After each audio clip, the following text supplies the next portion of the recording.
There's the American dream and the California dream. There's no Alabama dream. Eat your heart out, Texas, Tennessee, and Florida.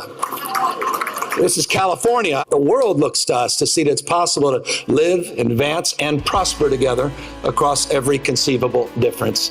It's what makes this state great, that we don't tolerate that diversity as we once had, but we truly can look today and talk in terms of how we celebrate that diversity. And there's no Alabama dream. Well, there is a Missouri dream, and that's me. Good morning. Welcome to the Wake Up America show. I'm your host, Austin Peterson. What would the Missouri dream look like? Actually, you know what would be a great question for the chat? What would the Alabama dream look like? I'd be curious to hear your thoughts. With Arkansas, the dream would just be that they get to keep all their teeth into adulthood.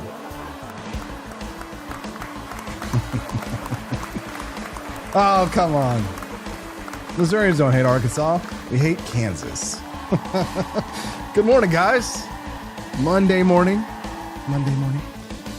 7:06 a.m. Central Time, streaming live from Jefferson City, Missouri. I'm Austin Peterson. You're watching and listening to the Wake Up America show. Click that like button if you're a regular guest. If today's your first time watching the Wake Up America show, we'd love to hear your thoughts when you send us a text, but we'd also love for you to become a regular guest. You click the follow button.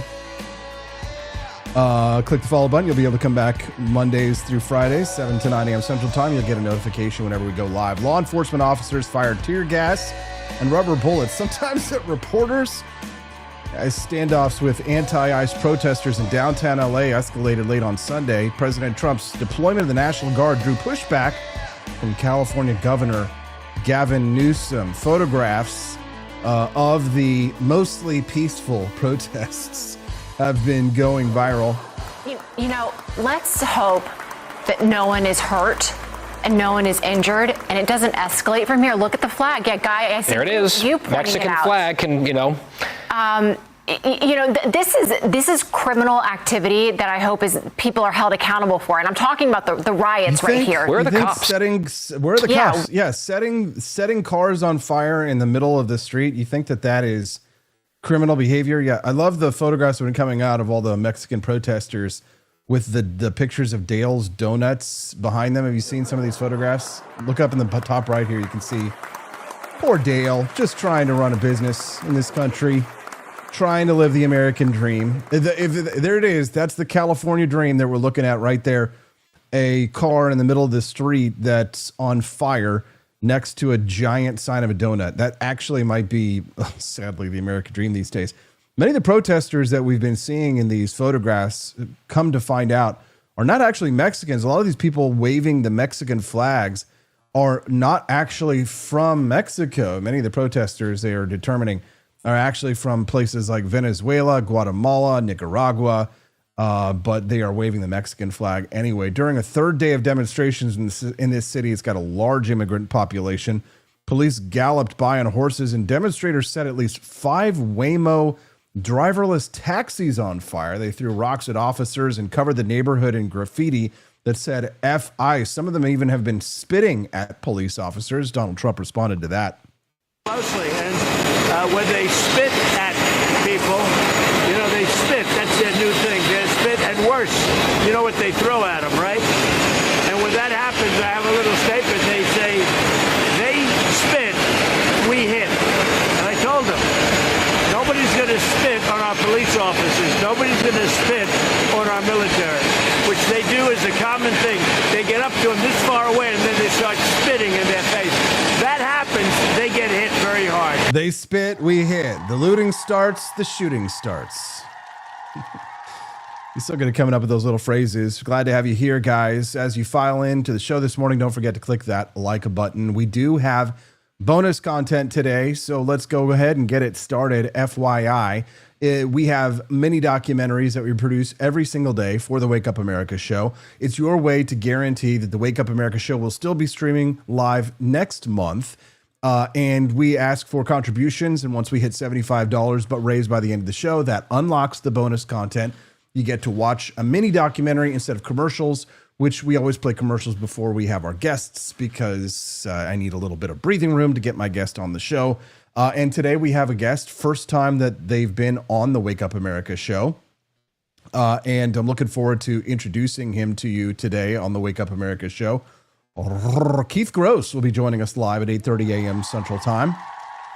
And he and I differ on some of the issues here. We're going to talk about immigration this morning. You guys might agree with me or you might agree with him, but we're going to start having more people on the Wake Up America show that we can agree, disagree with, not just liberty lovers, of course, but people who are more on the big government side of things. Not that Keith Gross is big government. I'm not saying that he is, but I am going to make a good faith effort to try and bring people on who disagree with me, and we can have more conversations, maybe some debates as well. What do you guys think about that? Sound good?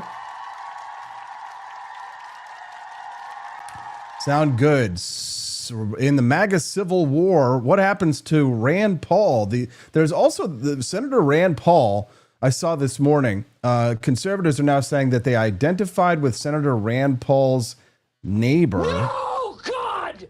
If anybody remembers, Senator Rand Paul's neighbor violently attacked him. No! And I saw this morning the conservatives are saying now they understand why Rand Paul's neighbor attacked him for his failure to support Donald Trump's big, beautiful bill. But maybe even bigger than that, the Civil War is trending this morning on X in discussions about the LA riots.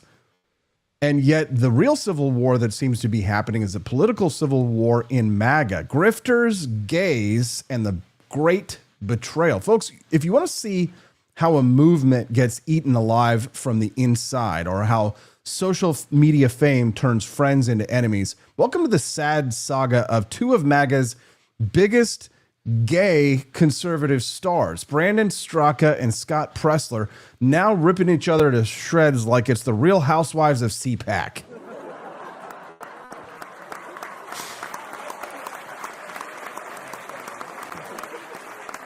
Once best friends, now mortal enemies. Founder of the Walkaway movement, Brandon Straka, former liberal turned MAGA convert. All of the MAGA leaders are former liberals. Now, former big government Democrats, now big government Republicans. Scott Presler, a MAGA influencer known for grassroots voter registration and trash cleanups. They were MAGA BFFs, showing up to Dinesh D'Souza premieres and matching red ties, praising each other on social media. These guys were supposed to be the gay conservative dream team. Now they're throwing each other under the Trump train. Elon Musk furiously deleting tweets. After tirades going after President Trump, Elon Musk has been going out deleting some of the angry tweets, including the tweet that that claimed that Donald Trump was in the Epstein files, and that's the reason why they hadn't released them.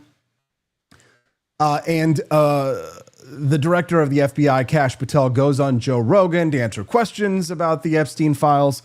MAGA is in a civil war. MAGA wants to kill Rand Paul. Now Brandon Straka and Scott Presler are fighting it out, duking it out. Two gay queens beating the hell out of each other online. It's just. What can you say, guys? It was inevitable.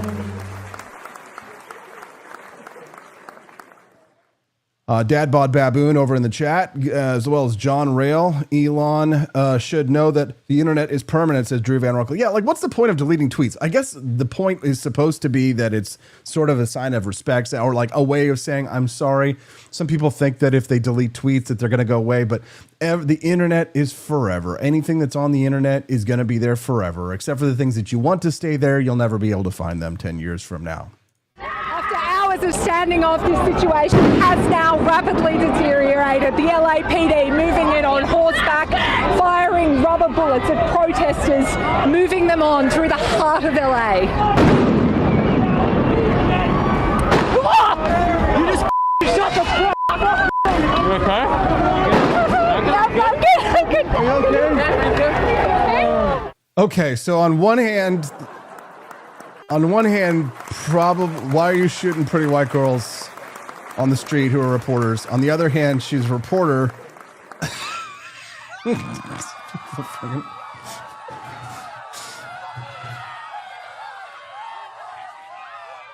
Yes, it's a complete and total mess. Yeah, we've got a lot to talk about this morning. I've got a billion clips. We're going to go through everything. Theo Vaughn interviewed Vice President J.D. Vance, and a very compelling interview, very funny, and I thought very illuminating. We're going to share some of the clips of that. I've got the J.D. Vance, Theo Vaughn interview. I've got Rand Paul fighting back against MAGA on the big, beautiful bill. I've got the MAGA civil war between Brandon Straka and Scott Pressler. I've got Speaker Johnson. I've got riot footage. I've got Elon Musk talking about the debt and the big, beautiful bill. I've got Gavin Newsom sounding like a fool. I've got a little bit of everything for you this morning. So, I mean, you're seeing these authoritarian tendencies now are being acted out by this administration. And we're case in point as it relates to nationalizing, federalizing the National Guard, threatening now to put in Marines. So I hope these people would pause and just consider. Now, some of them, they want that kind of chaos. Some ways they're adjacent to where Donald Trump is.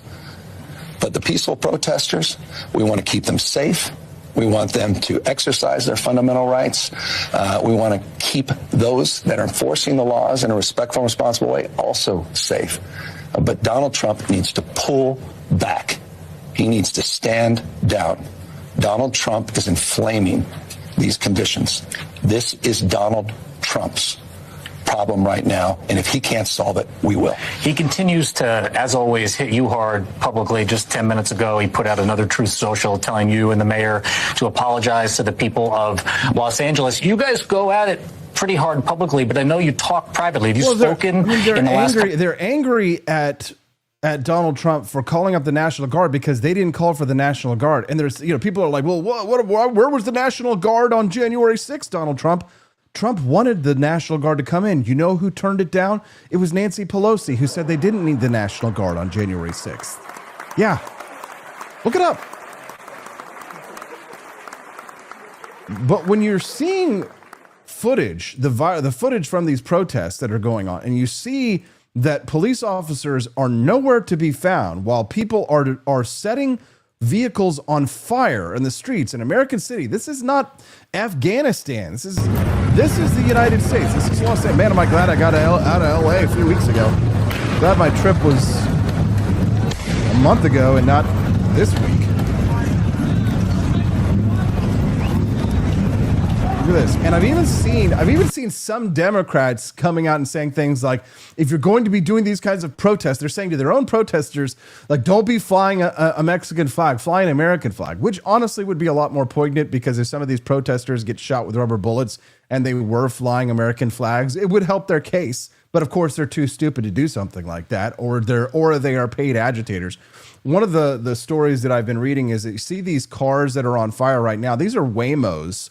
Those are those. Look at that with the spinning wheel on top right there. That's those. If you've never seen these vehicles because you're like me and you live out in flyover country, these are these vehicles with this. Look at this on there. The camera is on top. Driverless vehicles on the streets in LA. Look at that. Tire completely popped.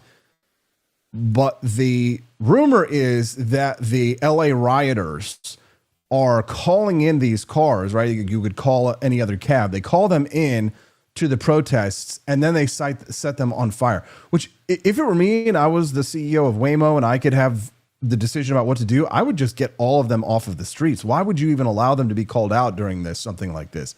Right? Well, maybe they think, oh, they can save people's lives. But this is the carnage on the streets of Los Angeles. It should not be allowed. It should not be tolerated in any American city. This kind of violence, and they're flying Mexican flags. It doesn't make any sense. Why would you fly? I mean, Mexico is right there. If you really want to go to Mexico, just go live there.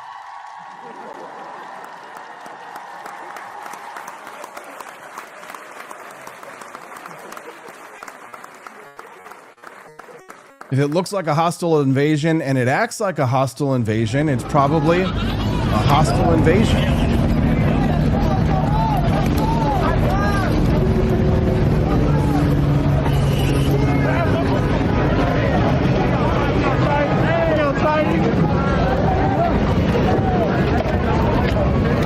Now, Trump has issued a call to say that ask for no masks at the protests. And while that does sound on the surface like a good idea, I can say that as someone who lives on the outer edge of the D level of fame, I probably would rather be able to wear a mask if I were going to cover something like this from a journalistic perspective, just because I might get stabbed by liberals and leftists who might recognize me or know, I know it sounds ridiculous, but these are the kinds of dangers that people like myself would face if we actually were to show up at these protests. You want to be able to have the right to wear a mask because there have been other journalists, other conservative and right-wing journalists like Andy Ngo, who have gone to these protests and they get recognized and then they get violently assaulted. So you have to protect the rights of everybody in order to protect the rights of people who are on your side. What are your thoughts?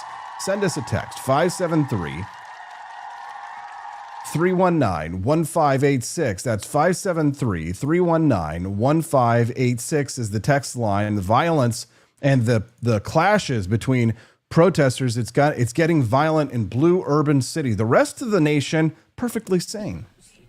It's so wild keeping track of both of these scenes. This is erupting off. Violence there in New York City. This is all outside of a federal building. Outside of a federal building. Her eye. A person seemingly being detained. One woman, hands behind her back, being detained. Jesus, guys. You got all of these cops. What should store owners do, or what should all store owners own to prevent things like this from happening?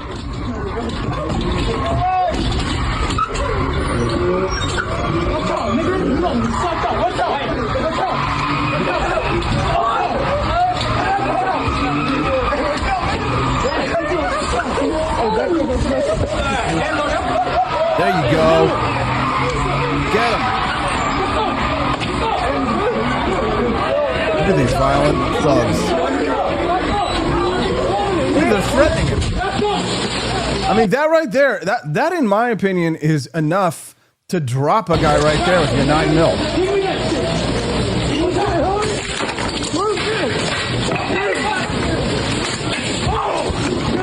Get him, dude, get him. Watch out. Oh, you sucker in the face.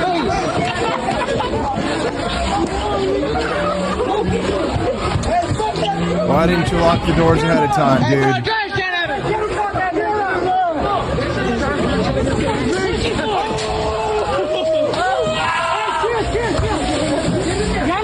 What are you trying to defend, dude? Bro, need to give up.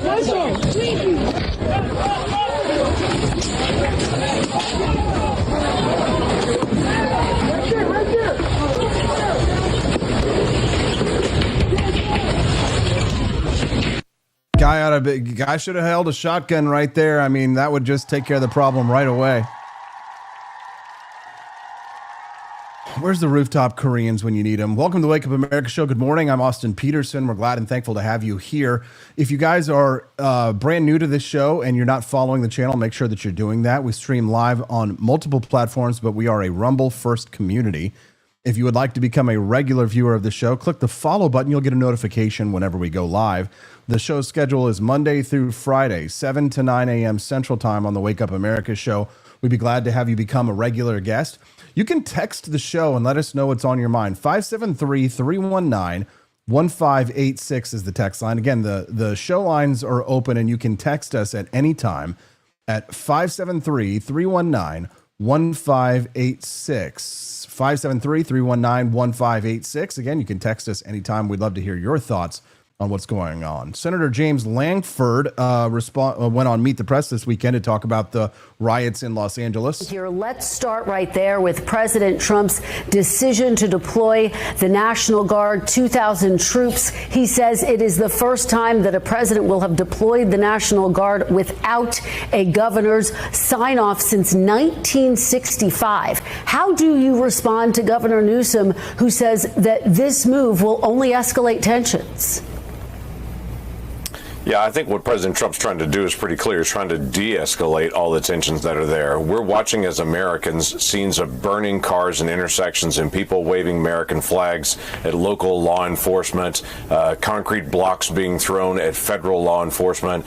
We watched this kind of scene 5-6 years ago when there was a takeover in the Northwest around Seattle and Portland. When we watched all that happen and local law enforcement was being challenged over and over again, it finally took a National Guard presence to be able to bring it down after weeks. What President Trump is trying to do is say, this is not going to take weeks this time. We're not going to allow this to be able to spiral out of control. This is an American city. And to be able to have an American city where we have people literally flying Mexican flags and saying, you cannot arrest us, cannot be allowed. If someone violates the law, no matter what state that they're in violation of a federal law, they should face consequences for that.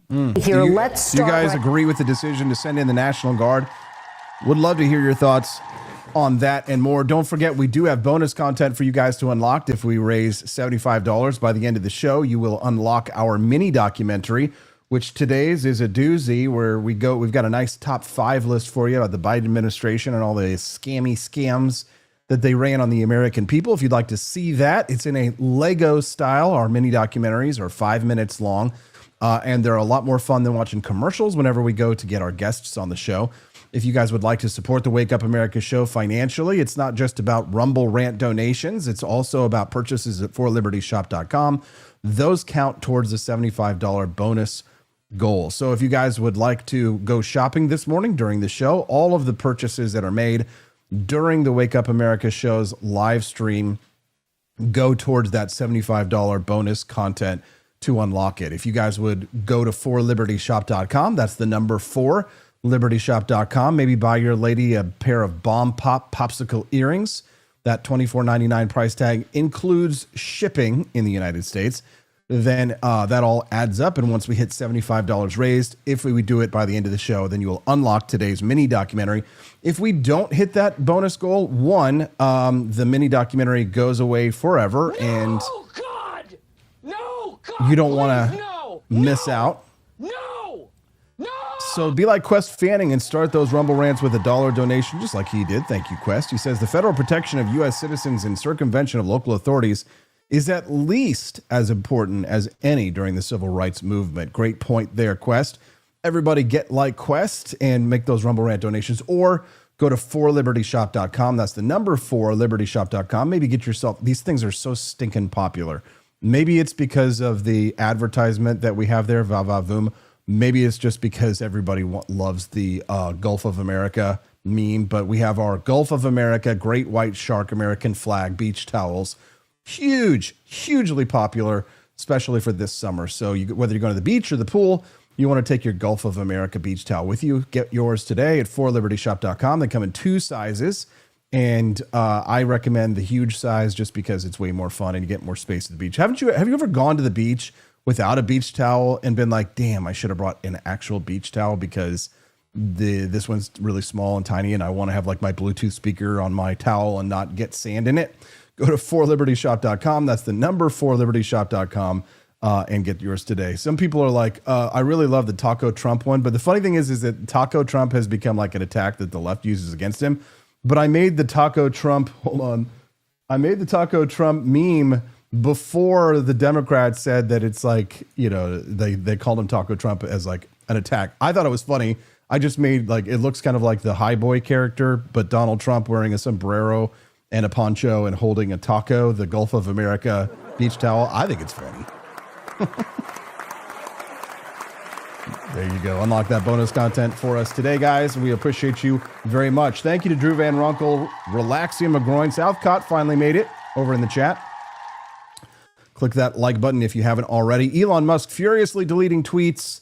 Rand Paul under attack. There's so much big news going on. A MAGA civil war between Scott Pressler and Brandon Straka. I've got all of the big news for you this morning. We've strap in. We still got 90 minutes left of great content. Let's start with Senator Rand Paul, who many on the right are calling for his head these days because he's in opposition to blowing open the deficits, increasing the national debt even more with the big, beautiful bill. Senator Rand Paul appeared on Maria Bartiromo on the Sunday show to talk about to make his case against the big, beautiful bill.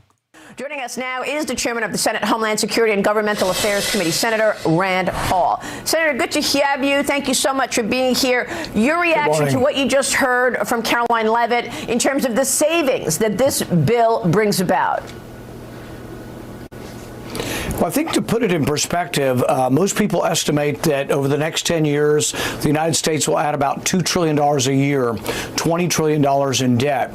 The savings, if you don't think the taxes or the tax cuts will cause a reduction in revenue, which I can accept that, and you say, well, the spending cuts are $1.5 trillion, that means instead of borrowing $20 trillion, we'd borrow $18.5 trillion. So the spending cuts are not nearly enough. The other way to look at this is ask year to year, will we spend more money next year than last year? The answer is going to be yes.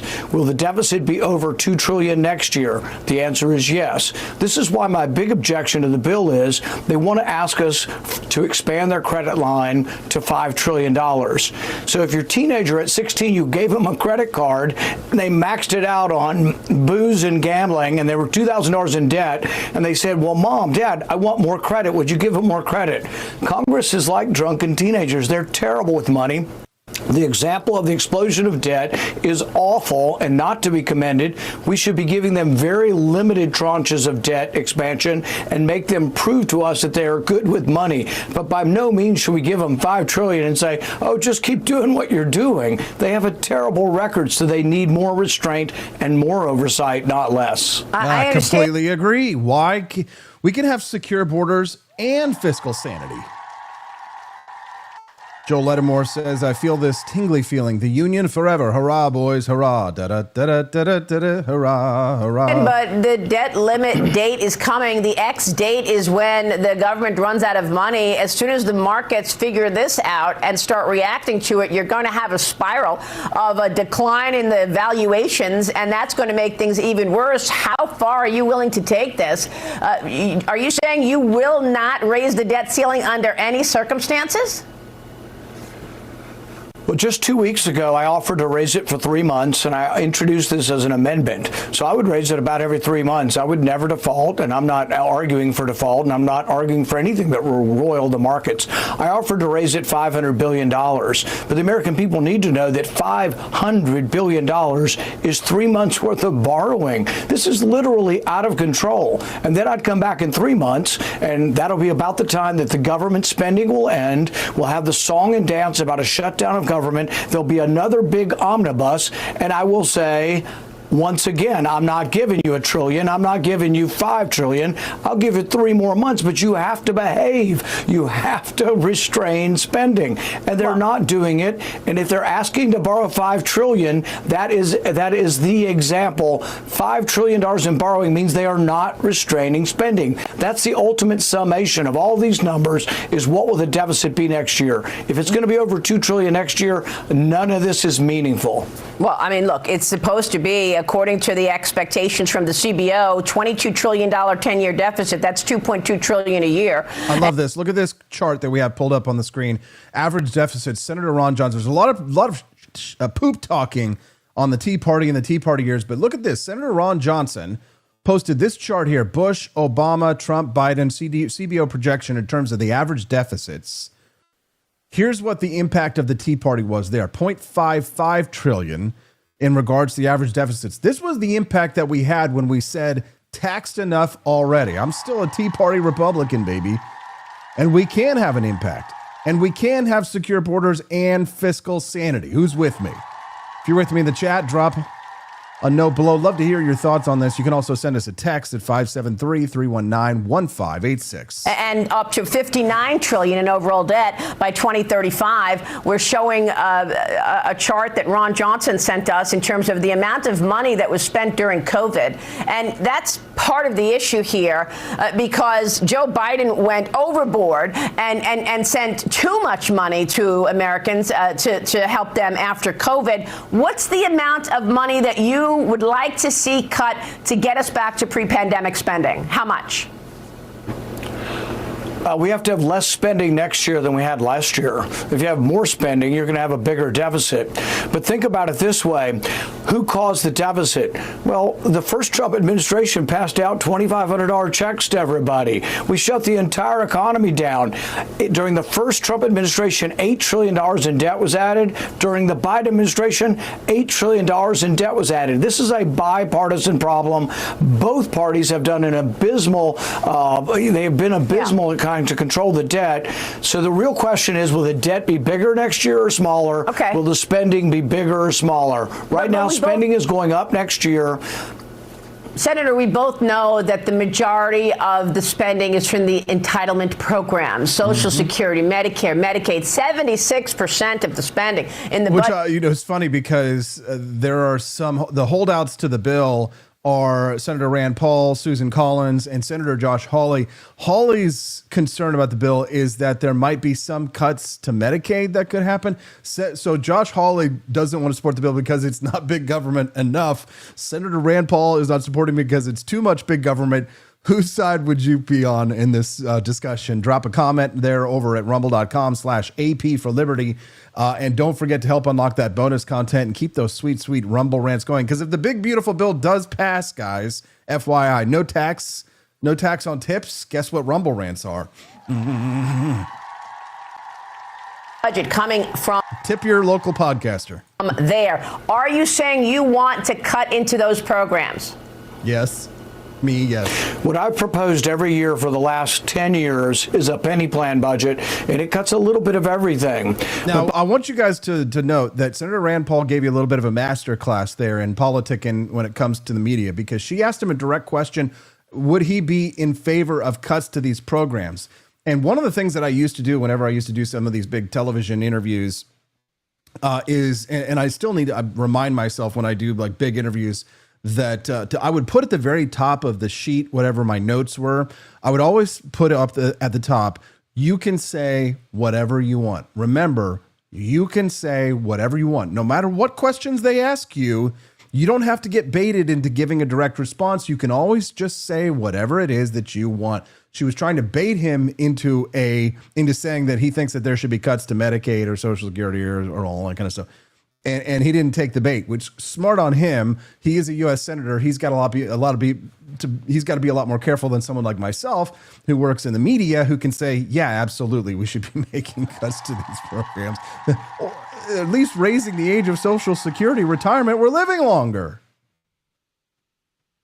Hey, maybe you should put up the clip there, Austin. Big things. Okay. So initially, 5, 6, 7 years ago, we could cut 1% of everything, all entitlements, Social Security, Medicare, Medicaid. In real numbers, you would spend 1% less than you spent this year, and you could balance in 5 years.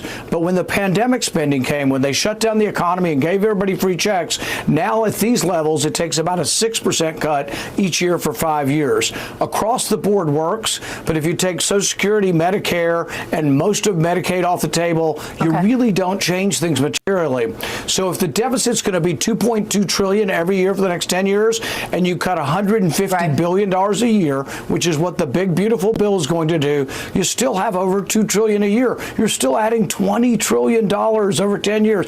It's unsustainable. Understood. And someone has to say enough's enough. Is it understood? It doesn't seem like it's really understood. I think Senator Rand Paul should repeat that again. It's going to be $2.2 trillion every year for the next 10 years, and you cut $150 billion a year, which is what the big beautiful bill is going to do. You still have over $2 trillion a year. You're still adding $20 trillion over 10 years. It's unsustainable. Understood. And someone has to say enough's enough. Senator, there are people who are questioning why you would not support a bill that puts more money into border security, particularly at this moment in time when we see what's going on in Los Angeles this morning. We have some pictures of the violence in L.A. The president had to send the National Guard to Los Angeles. Are you suggesting that the money being spent on the border is too excessive? What I'm suggesting is that we can add some money to the border, but what they're asking for is excessive. And I'll give you an example. Pause. Now, that right there is what gets him into big trouble. I've seen all of the right-wing influencers this weekend saying the deficits don't matter. I don't care about the deficits. I don't care about the debt. We can have fiscal sanity and we can have border security. But there is not an infinite amount of money for everybody's needs. You can't bankrupt the country entirely in order to enforce every drug, just so that you can have the pleasure of shooting white Australian reporters with rubber bullets in the streets of Los Angeles. It's excessive. If you were to ask people, should we deport illegal immigrants in this country? They would universally, damn near universally, say yes. Are there people who would say no? Sure. There's 5 to 10% of people in this country who are either ideologues or Democrats or just oppose whatever the Republicans would say, or they're open borders, or they're from the Cato Institute or something like that. Most people would say yes, but here's the thing. There is not an infinite amount of money to cover the cost for all these things. And they're increasing the military budget. Right, so why don't you just take some money from somewhere else if you need some more for border security? Why can't the fiscal hawks get something instead of nothing? And that's why I support Senator Rand Paul fighting back on this, because there should be something that should be gifted to the fiscal conservative wing of the Republican Party. And that's why we elect people like Congressman Thomas Massie and Senators Rand Paul. They're supposed to represent the interests of the people of their districts, and they keep sending Senator Rand Paul back to the U.S. Senate, and why? Right? They're voting for him. The people of Kentucky are voting for him. He represents their interests, and frankly, he represents the interests of the waning coalition of deficit hawks that exist in the Congress. Defense, they want $46.5 billion. Well, I did the math on this. The current rate, according to the Border Patrol, is $6.5 million per mile. That would be $6.5 billion for 1,000 miles. Nobody's really estimating there's more than 1,000 miles that could be fenced at this point. So that's $6.5 billion versus $46.5. Where's all the money going? I've asked the Trump administration, where's all the money going? As far as hiring new people, I would hire some new people. I would give some bonuses. I'd probably do half as much as what they're asking for, because the border is largely controlled right now. And what we don't want is, when we wind up looking back at this, have an army of Border Patrol agents that we have on the hook for payments and pensions and everything else. We need to do it judiciously and not in a reckless manner. Senator, final question here. If the tax cuts are not extended, you will have overseen the largest tax increase that we've seen on the American people. Are you comfortable with that? I supported the tax cuts in 2017 and still support them. I support making them permanent. I actually accept the argument that if you reduce rates, you can get more revenue. So I support the tax cut wholeheartedly. I've told the president I will support them, but I'm not supporting the debt ceiling. So along with Ron Johnson, we need to separate the bill into pieces. And the debt ceiling can be on something with a big government. People can vote for it, but conservatives should not vote to raise the debt ceiling $5 trillion, because it's not fiscally conservative. But yes, I will support the tax cuts, have in the past, and continue to do so. And do you think you'll get Democrats to support that as well, raising the debt ceiling? They always have. There's no example of Democrats ever voting against the debt ceiling. They love debt. They're for debt. That's modern monetary theory is add more debt, and they always vote for a debt ceiling. They voted to increase it in Trump's first term, and they'll vote for it again. There we go. Yes. And Bilbo Flappers over in the chat. Welcome, Bilbo. Says the money is paying for the U.S. global military occupation. Absolutely true. Could we spend a little bit less money on our global military occupation? Absolutely. That's the kind of thing that Congressman Ron Paul used to say. And how did they treat Ron Paul? Well, the same way that many are treating Senator Rand Paul. Welcome to the Wake Up America show. Glad to have you here. Bilbo Flappers, first time we've seen you in the chat. We always love to say hello, everybody. Welcome, Bilbo Flappers. We hope that you'll become a regular guest. Bilbo, if you're not already a regular guest, we'd love to have you watch the show 5 days a week. Click the follow button here over on Rumble. You'll get a notification on your Rumble app whenever we go live, which is 5 days a week, Mondays through Fridays, 7 to 9 a.m. Central Time. It's a great way to stay informed on what's happening in the world. Also have a little bit of fun, a little bit of funny. Now, it's not all doom and gloom. We don't have to necessarily focus on all the nasty things that are in the big, beautiful bill. There is at least one provision in the big, beautiful bill that I certainly hope does become a law. And I was shocked to see the Speaker of the House, Congressman Ron Johnson, actually making a decent defense of this part of the big, beautiful bill. Take a listen. That caught my eye. One, there is a provision that eliminates a tax on gun silencers. Now, this is a tax that has been on the books for about 100 years. Why are you suddenly cutting a tax on silencers? Well, there's a lot of thought and deliberation that went into that as well. The Second Amendment is a critical freedom in the Constitution, and there's no real rationale for adding taxes on these pieces of equipment. And we had the votes to do it. I think it was a long time overdue. I think we have to protect the fundamental freedoms of the American people, and there's no rationale. The government should not be making money on something that you have a fundamental, inalienable right to. Let me ask you about. All right.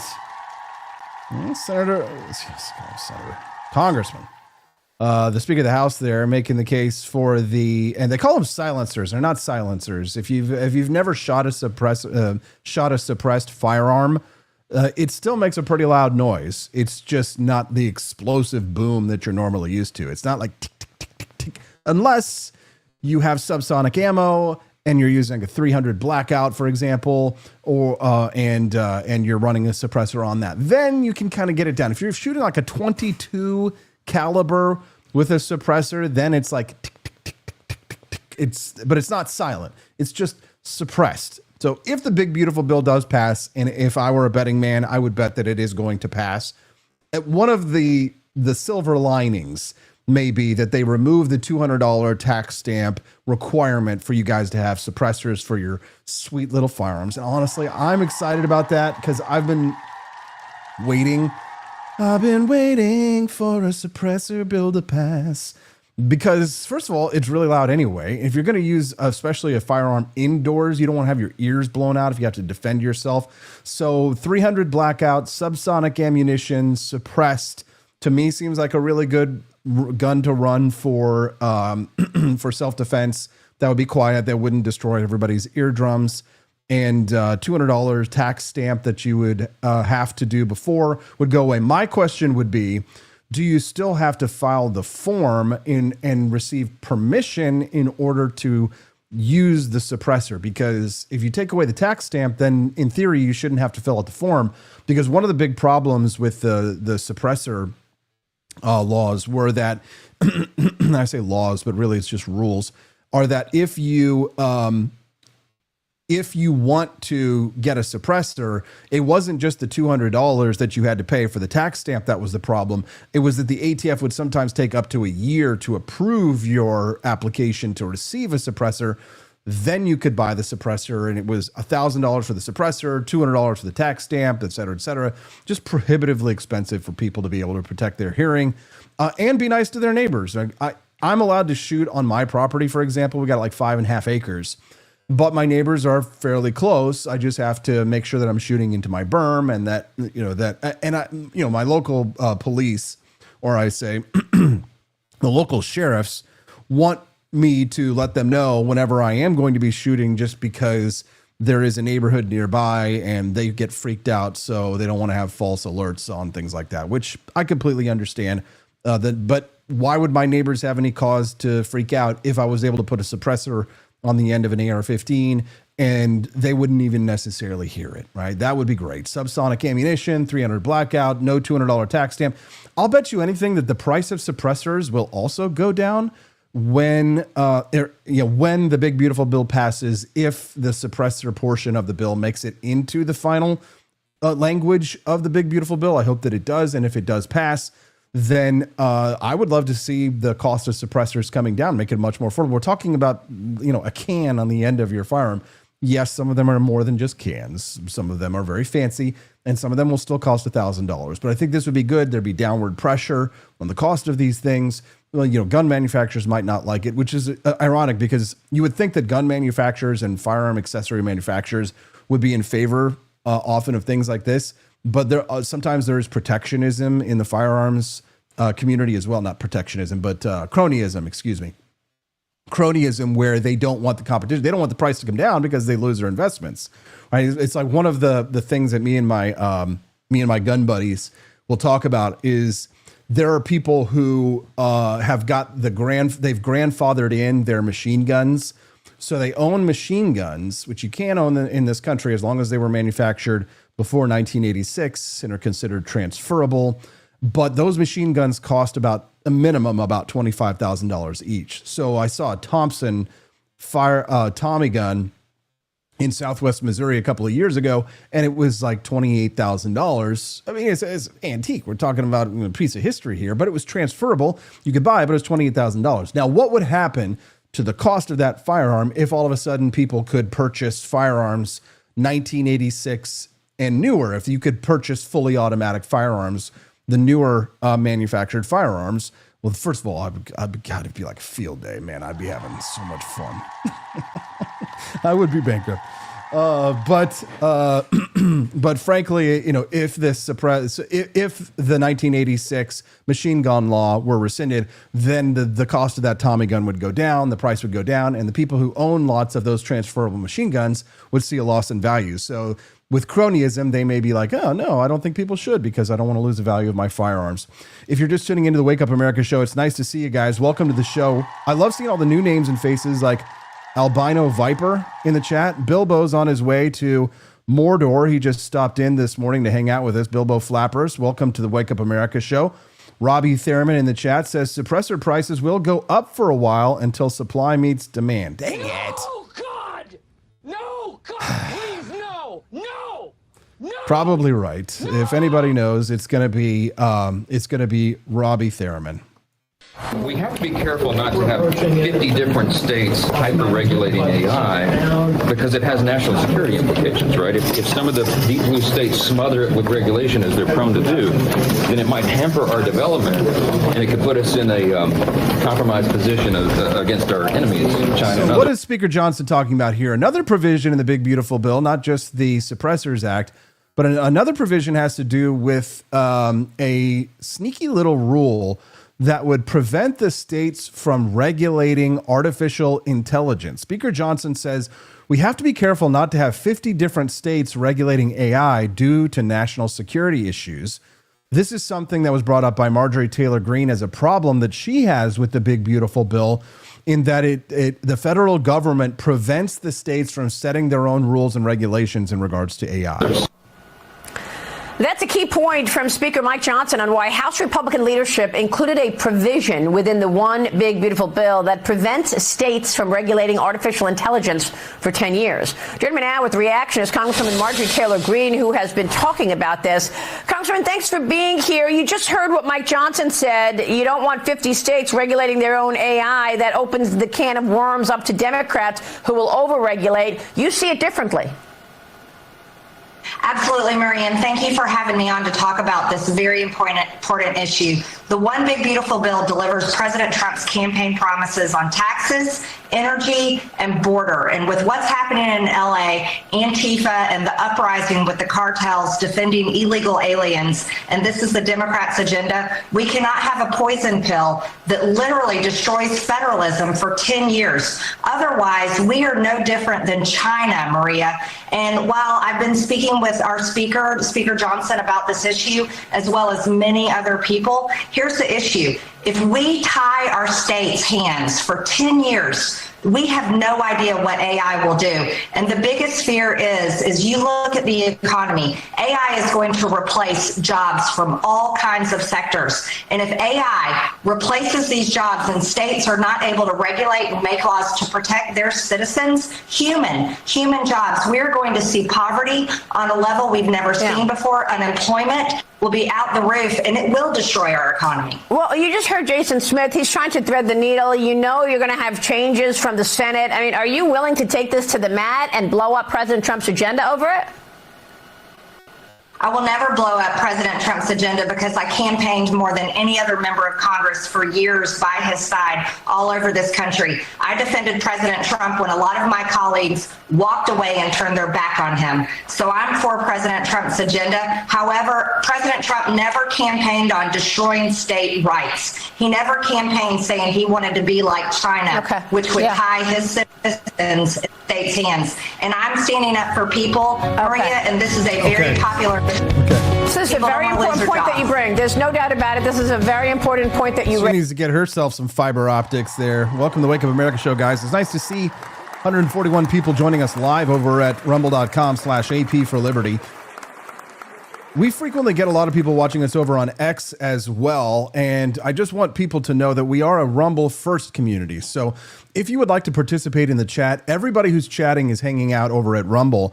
We'd love to have you become a regular guest of our show and hang out with us over on Rumble as well. It's just at rumble.com/AP4Liberty. So if you found us today through my live stream over on X and you'd like to have maybe even consider becoming a part of our community, then head on over to rumble.com/AP4Liberty. That's the number 4, rumble.com/AP4Liberty. Check out this super committed anti-ICE protester trying to stop an ICE vehicle. Watch this. Watch as the person in front falls and hits his head on the ground.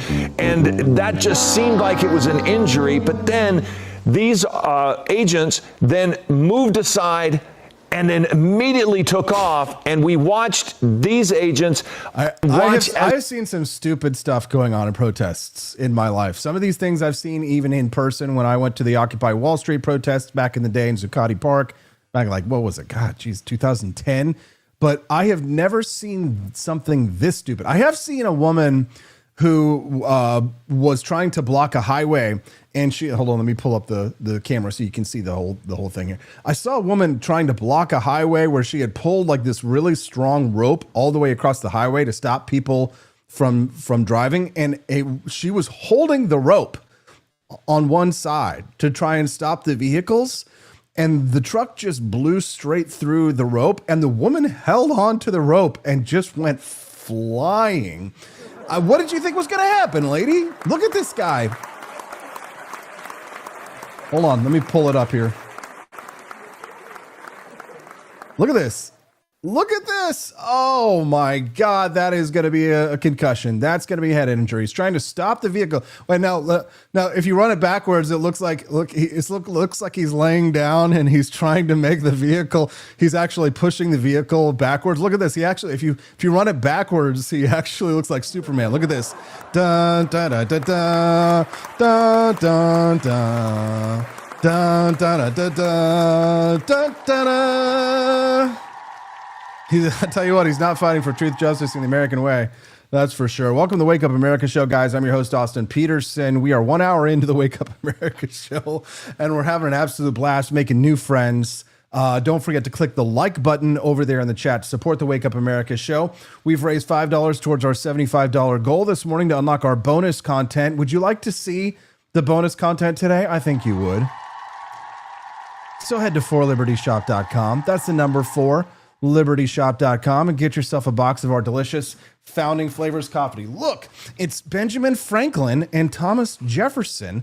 You can only find Founding Flavors coffee at 4libertyshop.com. Look, it's Benjamin Franklin and Thomas Jefferson. I want to have America be a constitutional republic. I'm going to invent electricity. I have slaves and I make out with them. I'm anti-slavery. I founded the first abolition club in the colonies. I have slaves and one of them is going to have several of my kids. Let's fight.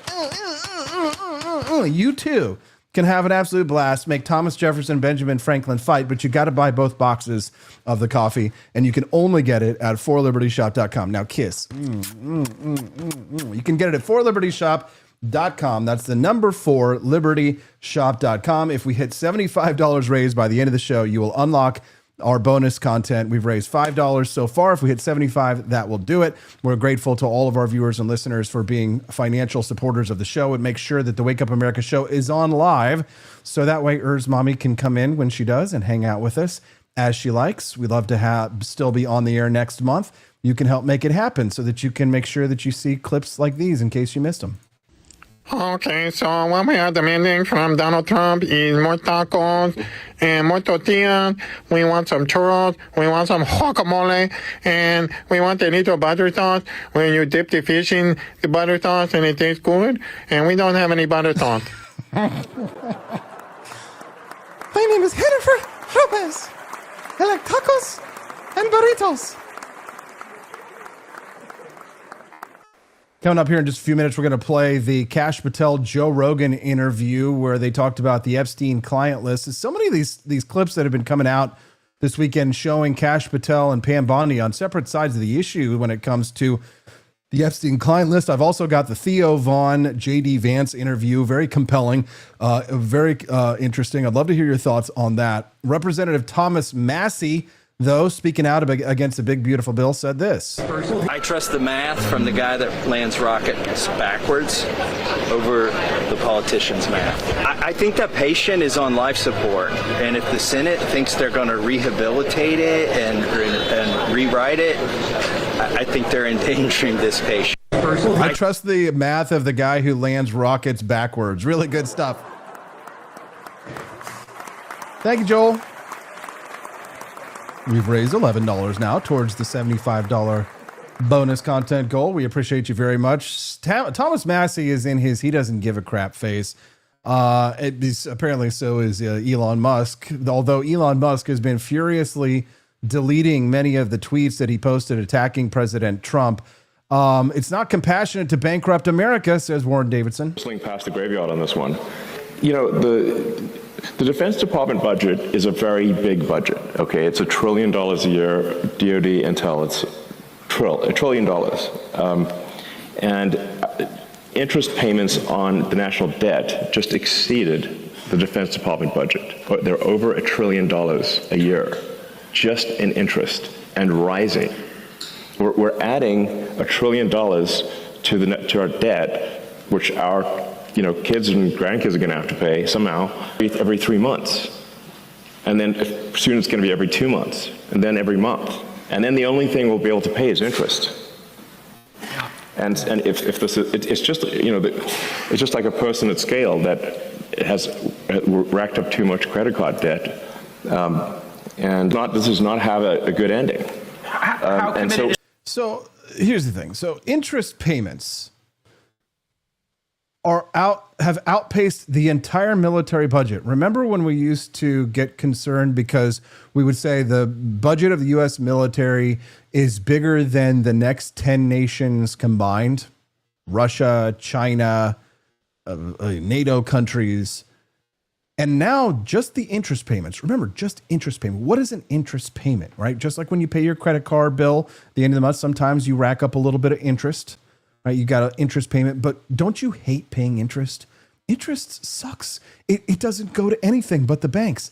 All it is the cost of servicing your debt. You're not even paying down the actual debt. You're just servicing the interest payments, and the interest payments now outpace the entire military budget. Senator Rand Paul and Congressman Thomas Massey are right. I agree with them. They're on the right side of this. It's not to say that we shouldn't have border security. We absolutely should. Things like this should never happen on the streets of the United States, but we can have border security and fiscal sanity at the same time. That's what I say. Dad Bod Baboon over in the chat, what a great title, says, why is reverse cowboy position banned in Alabama? Because you never turn your back on family. Oh, Dad Bod.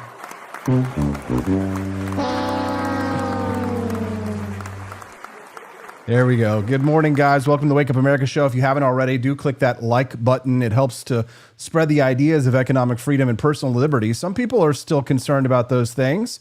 We've raised about, looks like $20 or so towards the bonus content goal and starting to lose track, but it's right around $20-$30. Make sure you drop those Rumble Rant donations, guys, to help us support the Wake Up America show and keep us streaming live this week and next week. Tom Homan had some harsh words for Governor Gavin Newsom of California. I'd love to get your response to Governor Newsom saying, essentially, that your actions here are provocative, and the quote that he used was sowing chaos. So Governor Newsom's an embarrassment for the state. He's the one that's feeding this mantra. He supports sanctuary cities. He supports sanctuary laws. If he cared about public safety in the state of California, he would not have a sanctuary for criminals, where criminals get released to the streets of this state every day because of his policy. Frankly, if you want somebody in charge of border security, you want somebody like that, dude. That looks like the kind of dude. He may be like pushing 60, but he looks like he would twist you up in knots if you try and mess with him. That's the kind of guy that you want to have with you on the border. That's a different question, but I just want to just state for the record that what did happen in 1992 was so different from what we're seeing now. I mean, that was a real riot that went all across the city of Los Angeles after a verdict. It's a real riot. Excuse me? This is Dana Bash from CNN. Listen to that again. She was talking about the early 90s, April 26, 1992. There was a riot on the streets. Tell me, where were you? You were sitting home watching your TV while I was participating in some anarchy. Was so different from what we're seeing now. I mean, that was a real riot that went all across the city of Los Angeles after a verdict in the Rodney King case. This is a situation where the LA County Police, Dana, it's not good, but they're saying that they have it under control, and the president is sending national troops, federal troops, in a way that we can look at this and we can obviously time. see that it is not under control. It's not under control. You and I both can see that. It's not under control. And a riot is a riot. They're throwing all types of objects at law enforcement, and the president is absolutely right. It's pretty bad. Just like remember the real riots, guys? The real riots. Take a look at these. Take a look. Here, this is what a not a real riot looks like. Let's hope that no one is hurt and no one is injured, and it doesn't escalate from here. Look at the flag. Yeah, Guy, I see there it is. You Mexican it out. Flag can, this is criminal activity that I hope people are held accountable for. And I'm talking about the riots right here. Excuse me, guys. Not a real riot. Dana Bash at CNN. 1990s. Those were real riots. It's a damn shame. Photos that have been coming out are emblematic of the anti-American protests in Los Angeles. This one of a dirt biker with the Mexican flag. This is a fascinating tweet somebody posted from someone who claims to work in intelligence. Let me see if I can find it. I thought I had it pulled up. These are all the clips that I had pulled up ready for today. Chunga, chunga, chunga, chunga, chunga, chunga, chunga, chunga, chunga, chunga, chunga, chunga. I guess I don't have that pulled up. All right, I'll have to pull that out. Austin, get your together. Pull up my bookmarks. Looks like we just unlocked the bonus content, guys. Thank you very much. Appreciate it. Tax dollar, tax dollar, tax dollar, tax dollar, tax dollar, tax dollar, tax dollar, tax dollar. Well, shoot. I thought that I had... this intelligence guy. Okay, well, we have unlocked the bonus content. It's time for a little break anyway. What do you guys say? I'm going to go pee for liberty. Don't go away. Take a little break. Don't forget, we've got Keith Gross coming up at 8:30. He's going to break down. He's an attorney. He's going to talk to us about the legal processes of deporting the illegal immigrants, what should happen to these protesters, and why he's angry at Rand Paul. So he's taking the opposite side. It's going to be an interesting conversation. 8:30. Don't go away. It's the Wake Up America show on the For Liberty Network. Government efficiency's failures to cut spending and the president's support for a bill that will add $2.4 trillion to the federal deficit over the next 10 years. Some wasteful government projects have been cut under the Trump administration. Energy Secretary Chris Wright recently canceled 24 grants approved by the Energy Department under former President Joe Biden. The action netted over $3 billion in savings. Earlier in May, Wright axed an additional $7 billion of green energy loans approved by Biden. Unfortunately for taxpayers, the savings that Wright has identified are only a drop in the bucket of the wasteful spending that the Biden Energy Department approved. Here are 5 of the most egregious examples. 1. $10 billion for Ford's electric vehicle push and eminent domain abuses. In December 2024, the Energy Department's Loan Programs Office, LPO, closed a $963 billion direct loan to Blue Oval SK LLC, a joint venture between Ford and South Korean conglomerate SK On. The loan was approved to fund the construction of 3 manufacturing plants to produce batteries for Ford Motor Company's future Ford and Lincoln electric vehicles, EVs, according to the award announcement. Blue Oval has begun or completed construction for these facilities, one in western Tennessee called Blue Oval City, and two in Hardin County, Kentucky, known as Kentucky 1 and 2. In addition to allocating millions of dollars in tax credits for the rights to house Blue Oval City, the Tennessee legislature also created the Mega Site Authority of West Tennessee, reports Reason's Joe Lancaster. The board was granted the authority to execute contracts on behalf of development, which includes the power to seize private property through eminent domain. In most cases, the board lowballed local property owners, including Ray Jones, who was offered a measly $8,165 for his acre of land, even though the going rate was $200,000 per acre. There is no set date for when the plant will open. Kentucky 1 has faced numerous occupational safety and health complaints from its workers. A review from the Courier-Journal found dozens of workplace injuries, hospitalizations related to respiratory issues, unshakable mold contamination, a bat-infested training facility, blocked emergency exit doors, and chemical exposure risks. The state has opened investigations into the plant, which is scheduled to begin production later this year. Kentucky 2's opening has been indefinitely delayed. Michael Adams, CEO of Blue Oval SK, recently told WDRB that the plant's opening date will be a market decision, but the market is telling us that Kentucky 2 is not ready. 2. Facility upgrades for ExxonMobil. The bipartisan infrastructure law passed in 2021 created a new office within the Energy Department called the Office of Clean Energy Demonstrations, OCED, whose goal is to finance first-of-a-kind clean energy projects through private-public partnerships. One of the largest beneficiaries of the program has been ExxonMobil.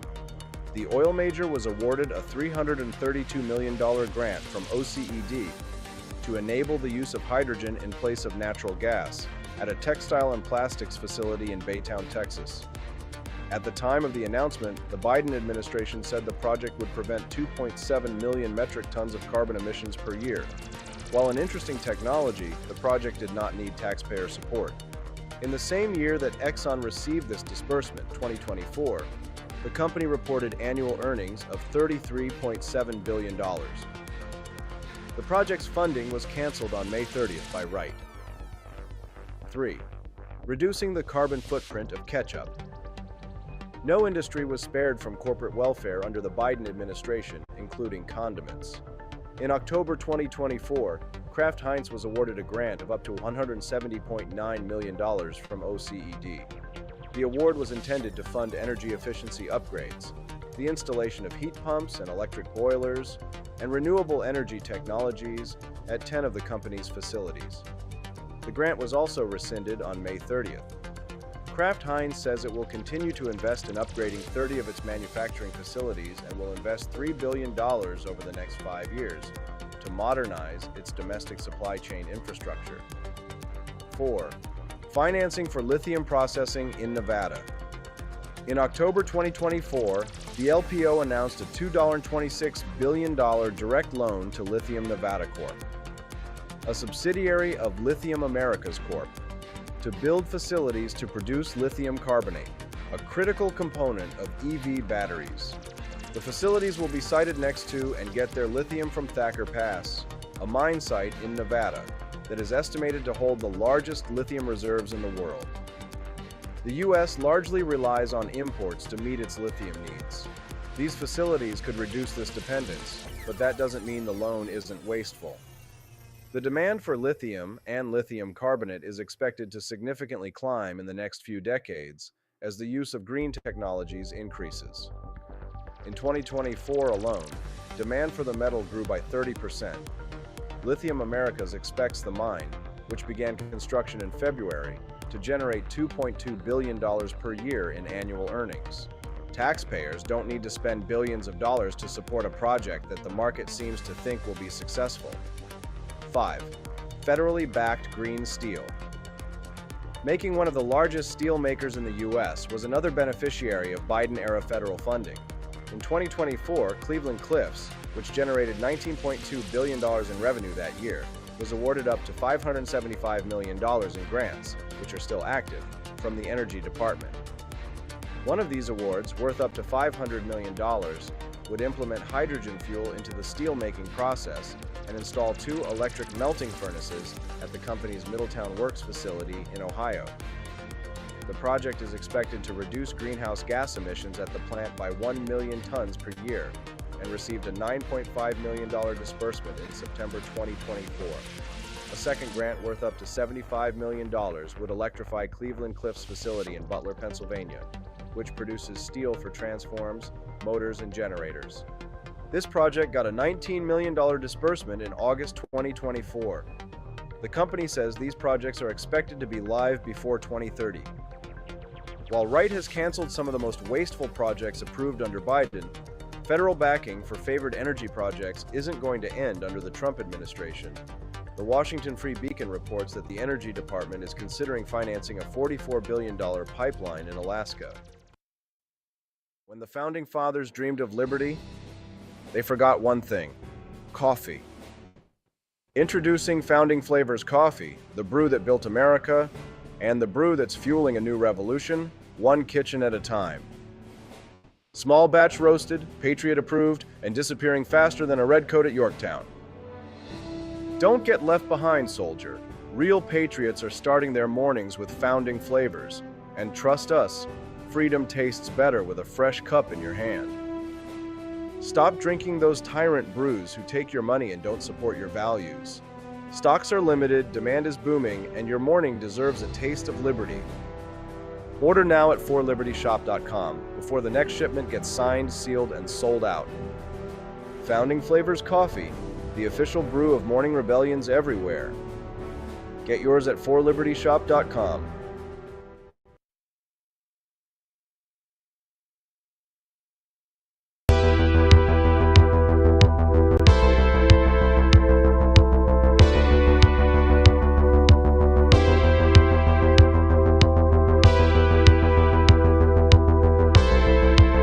Are you tired of the strange radioactive effects of leftist culture? Do you ever wonder what happened to good old-fashioned American values? Well, fear no more, because there's a new force fighting back against the cultural So you said that you have spoken to the law enforcement officials that you work with in your district on the ground. The LA County Sheriff's Department did describe the protest in Paramount last night as the situation escalated. The crowd of protesters became increasingly agitated, throwing objects and exhibiting violent behavior toward federal agents and deputy sheriffs. What is your message to people who are getting violent?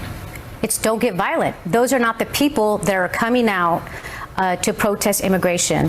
What we've seen, so let me tell you. What are violent people doing? Okay, so last night when I talked to the sheriff, he had told me the situation in Paramount was under control, that the people that were peacefully protest have left. The situation was now across the street into the Compton area, and this was the unruly folks, that Saturday night crowd. The people that were there to actually protest immigration were gone.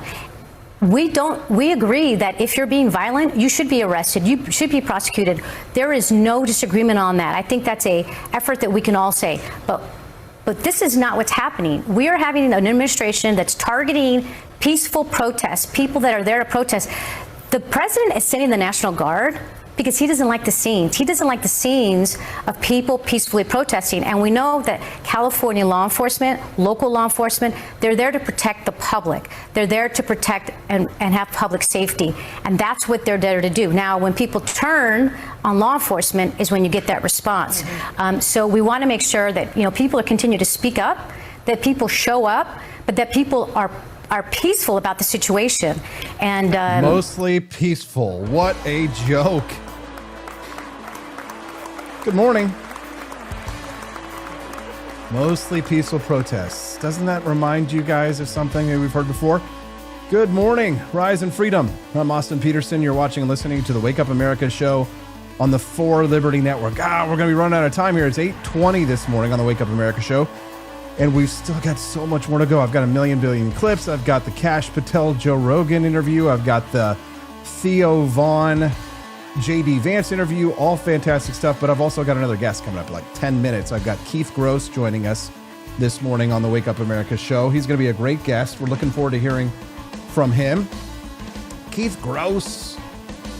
He's not gross. He's joining us on the first time for the Wake Up America show. He's a venture capitalist, a lawyer, a pilot, an Army veteran. He's got his own podcast, which I'll be happy to introduce to you guys today. We're going to have Keith Gross on the Wake Up America show at 8:30 a.m. Central Time to talk about the LA riots.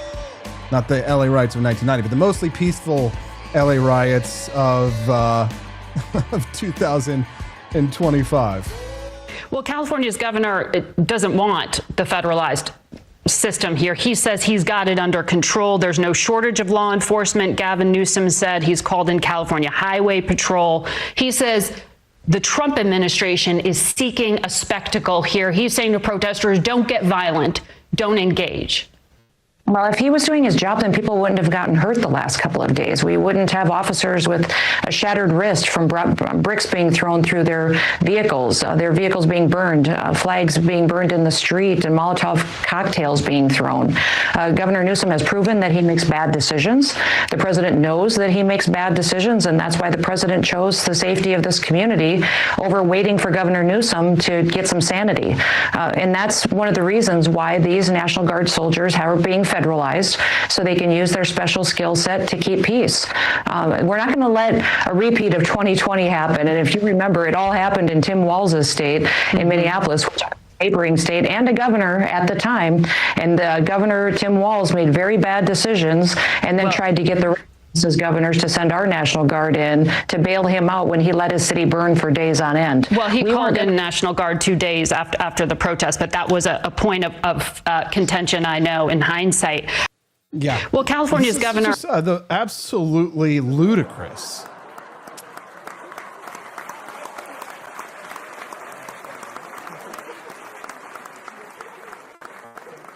Donald Trump coming out, making a public statement of the treatment of officers in L.A.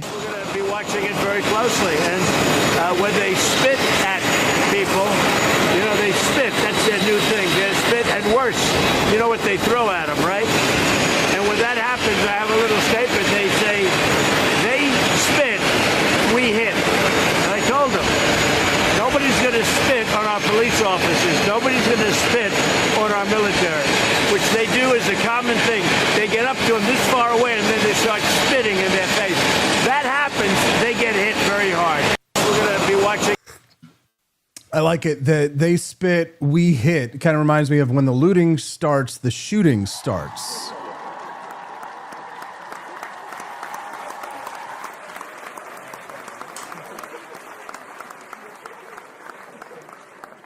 Keith Gross here in less than 10 minutes. We'll continue to cover the LA riots. I had to show you guys this juxtaposition of Pam Bondi and Kash Patel and the Epstein files. We're not going to be able to unfortunately have time to go into a long discussion about it, but this clip was going viral all weekend and I had to share it with you. Again, logical play out. If there was a video of some guy or gal committing felonies on an island and I'm in charge, don't you think you'd see it? Tens of thousands of videos of Epstein with children or child porn, and there are hundreds of victims, and no one victim will ever get released. It's just the volume, and that's what they're going through right now. The FBI is diligently going. Again, logical. What? It makes no sense. Play out. If there was a video of some guy or gal committing felonies on an island and I'm in charge, don't you think you'd see it? No. Tens of thousands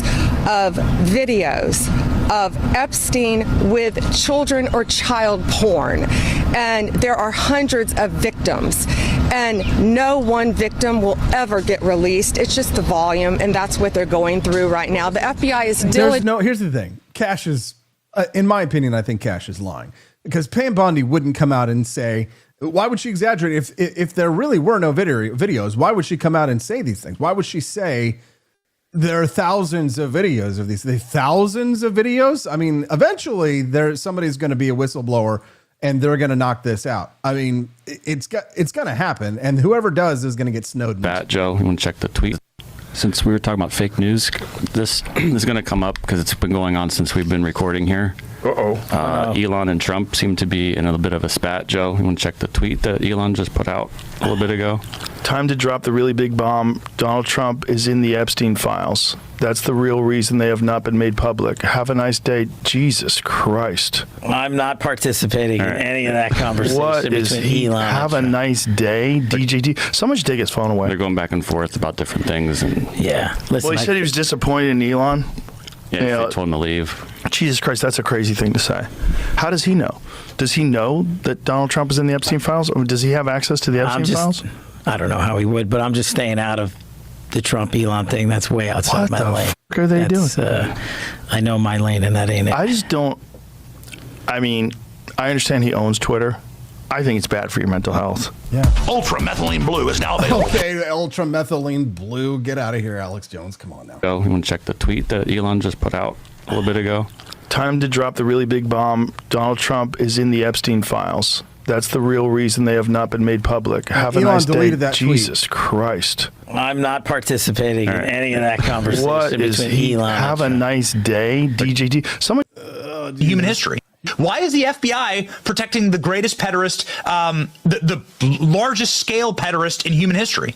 Simple, because of who's on that list. You don't think that Bill Gates is lobbying Congress night and day to prevent the disclosure of that list? And why is it that the Senate, and good for Senator Blackburn to try to get it out, but then Dick Durbin comes over the top and says, no, we're not going to release the names. I don't care about the list itself, but if release the names, right? And I've said it, Dan Bongino said it, we've reviewed all the information, and the American public is going to get as much as we can release. He killed himself. Do you think, let's play out the logical conclusion of this. Do you think that myself, Bongino, and others would participate in hiding information about Epstein's grotesque activities? Or do you think we would also participate in not prosecuting people we had evidence to prosecute people on? Where's the videotape of an Epstein Island of X, Y, and Z committing these frauds? Why haven't you given it to us? Do you really think I wouldn't give that to you? Kinda, actually. Yeah, I kind of do think that. Oh, damn. Guys. All right, listen. Now, I'm not going to let the commercials play for long, but I only have to play them so I can go get Keith Gross on the show. Don't go away. I'm going to go get Keith. We're going to talk about the LA riots, not the 1992 riots, but the riots that the CNN reporters are calling not riots because it's mostly peaceful. We'll be right back with Keith Gross, attorney, pilot, America Firster on the Wake Up America show on the 4 Liberty Network. Do not go.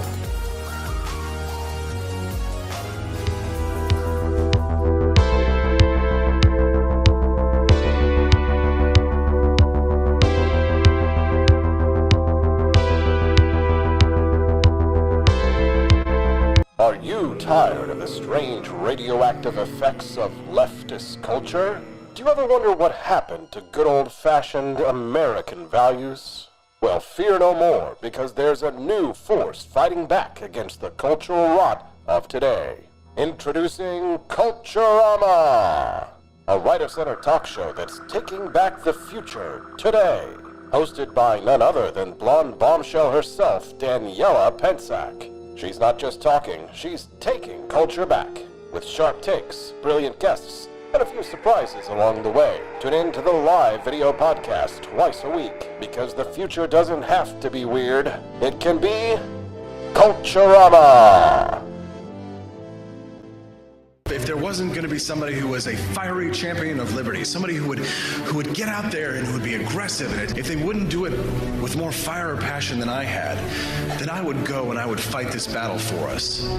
I've fought for the principles that we all share. Parties tend to be secondary to me. We're here because we believe in the principles of liberty.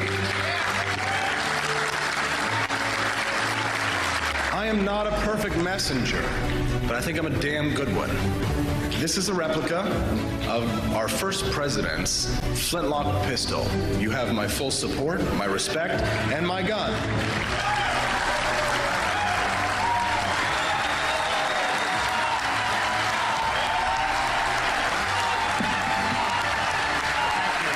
I think that the heart of my philosophy is much more libertarianism than well, that's the fashionable word these days, I guess. A conservative is no longer just that. He's a libertarian and always has been.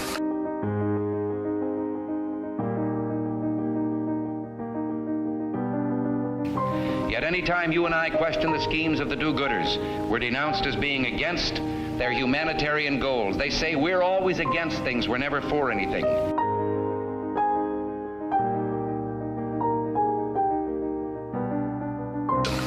Reality is we see peaceful protests launching in Los Angeles. And again, any violence against police officers should not be accepted. Local authorities can handle that. But remember, a lot of these peaceful protests are being generated because the President of the United States is sowing chaos and confusion by arresting people who are showing up for their immigration hearings, who are trying to abide by the law.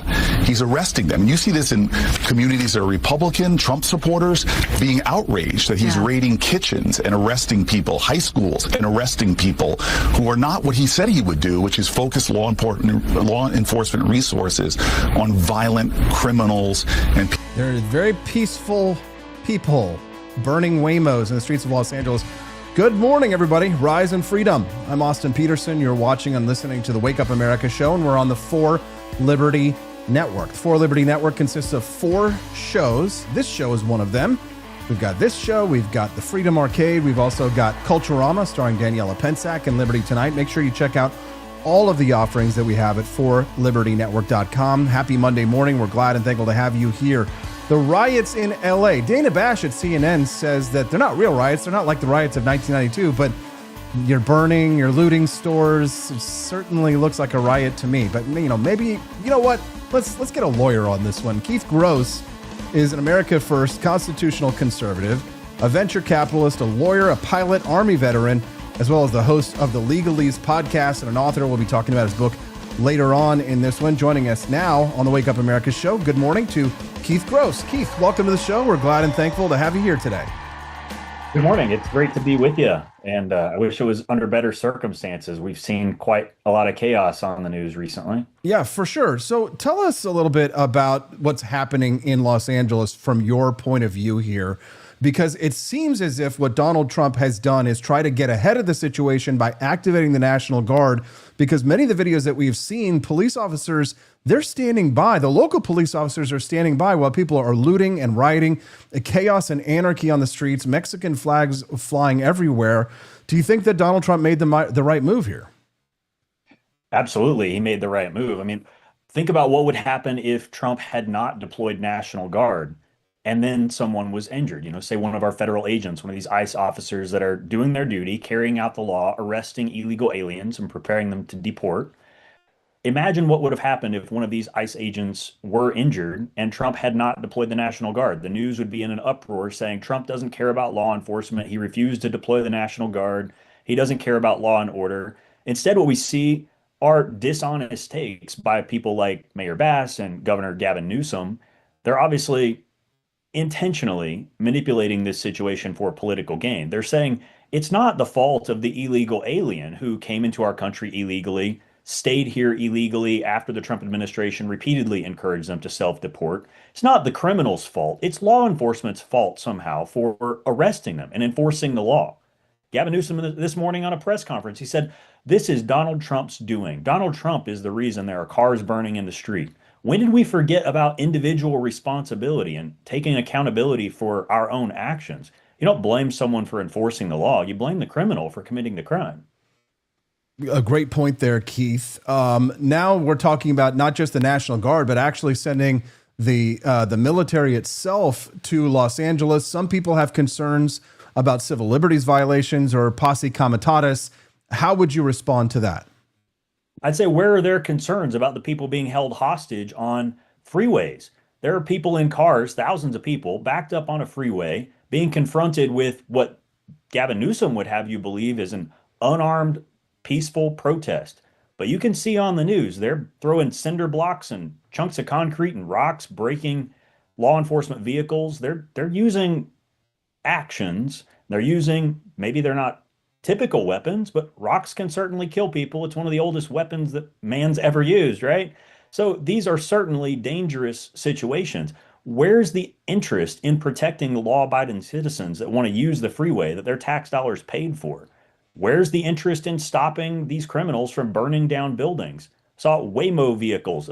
Those things are like $125,000 a piece, burning in the street. Waymo didn't do anything to these people. These are illegal immigrants flying foreign flags. If that's not an act of war, I don't know what is.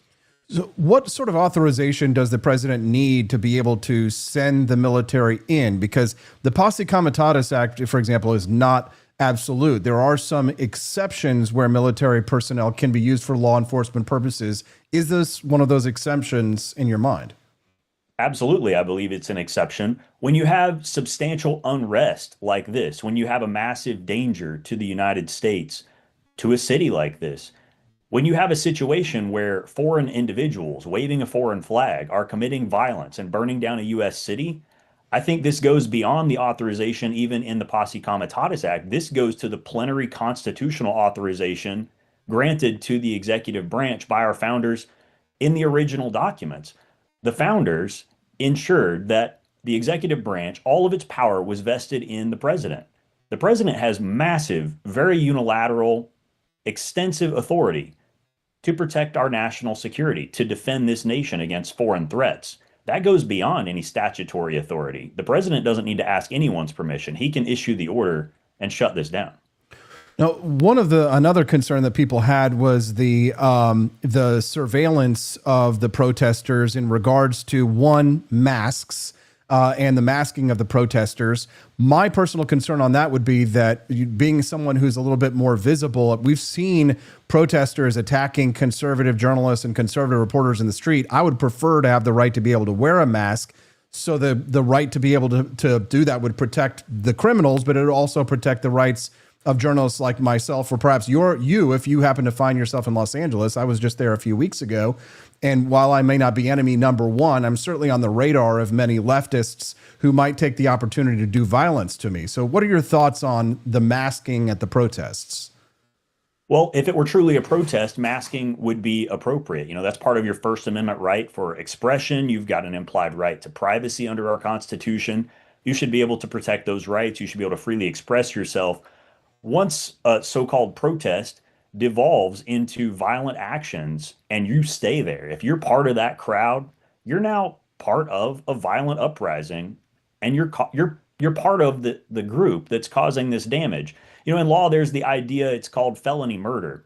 So if you drive the getaway vehicle and your buddies go inside and they go to a gas station and they hold the cashier at gunpoint, intending to rob them, but the gun fires by accident, cashier dies.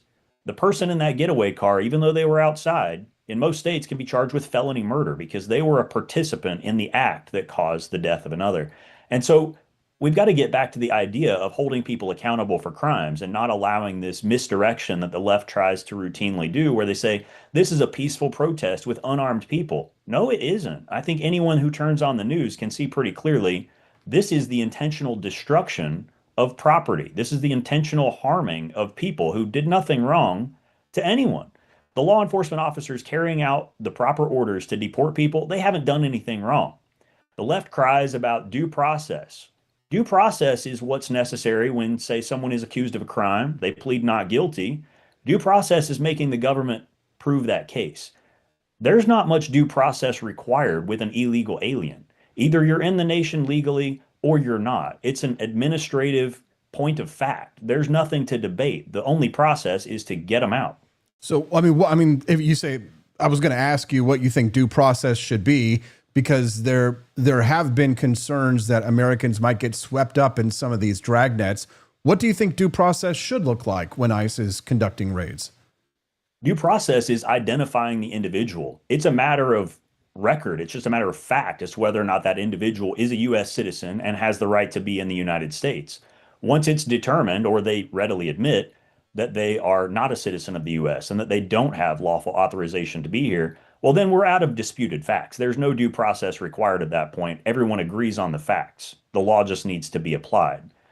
If the illegal were to claim, say, that they were here legally, but we have to go through a process to determine that, what should that process look like if they don't, as you say, admit that they are in the country illegally? I mean, if they say that they're an American citizen or they say that they're illegally, what's the proper process of discovery? Sure. So if someone says that they're here lawfully or that they are a U.S. citizen, first of all, if they're a U.S. citizen, it'll be very fast to readily identify them and demonstrate that they're a U.S. citizen in most cases. If they're not a U.S. citizen, but they claim to be an immigrant in the nation lawfully, then they should be detained if there's probable cause to believe that statement is false. They should be detained until their identification can be determined. And it's pretty simple to go through the court records and the immigration records process and determine whether or not they were admitted lawfully, whether or not their visa is expired or currently active. This is not a complex situation that takes weeks or months to figure out. In most cases, it takes hours.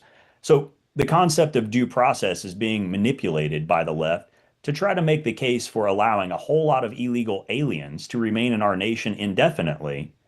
And that's what we're seeing now. We're seeing protests designed to slow down the lawful carrying out of deportations of illegal immigrants. They like to call them undocumented immigrants, and I usually remind people that it's not that they lack documents. They've got plenty of documents. They probably have documents that indicate they're a citizen of their home nation and they have the right to be in their home nation. What they don't have is the authorization to be in the United States. They've been repeatedly invited and advised to leave if they're not supposed to be here, and if they choose to stay, they can and should be arrested and deported without delay. I'm speaking to Keith Gross. He's the author of the book Dirt Roads to Runways, Defending the American Dream for the Next Generation. He's a pilot, an Army veteran, and an America First constitutionalist, joining us live right now here on the Wake Up America show. We'll get to his book in just a moment. Keith, on the politics of this big, beautiful bill, I'm seeing that's concerning me from a lot of the MAGA right-wingers. I'm from the Senator Rand Paul wing of the party, is that there seems to be this desire for immigration enforcement with an unlimited, infinite budget, desire to spend money, whether or not it blows open holes in our deficits, getting rid of the concept of a debt ceiling entirely.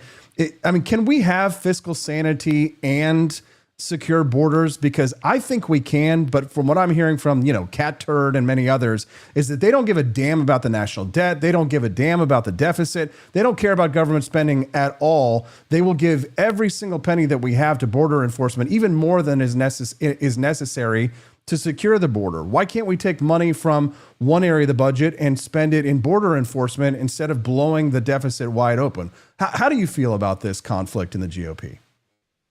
I think it's great that we're having that discussion, that we're having a concern about the national debt and excessive spending. I think that we do need to rein in spending. And when we look at what the big, beautiful bill actually does, it's not a spending bill. It's full of tax cuts.